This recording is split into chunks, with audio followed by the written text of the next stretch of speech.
আজকে আমি বানাবো সজনে ফুলের বড়া। তো তার জন্য এখানে একটু বেসন নিয়ে নিয়েছি, এর মধ্যে পরিমাণ মতো হলুদ, পরিমাণ মতো নুন আর একটু লঙ্কা গুঁড়ো,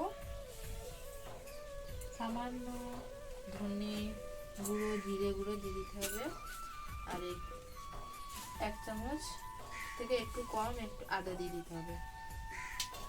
দিয়ে এগুলো দিয়ে একসাথে মিক্স করে একটু জল দিয়ে মাখিয়ে নিতে হবে। বড়াটা মুচমুচে করার জন্য আমি এখানে একটু সামান্য পরিমাণে চাল গুঁড়ো দিচ্ছি। তোমরা তোমাদের পরিমাণ মতো দেবে। আর এখানে তেল গরম হয়ে গেছে আমার, তো এগুলো বড়াগুলো দিয়ে দেবো।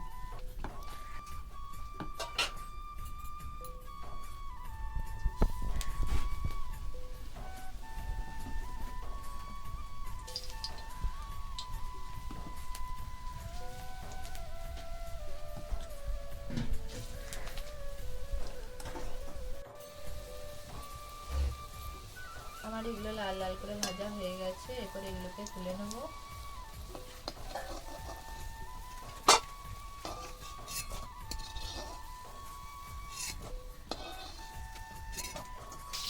এই যে আমার সবগুলো বড়া ভাজা হয়ে গেছে।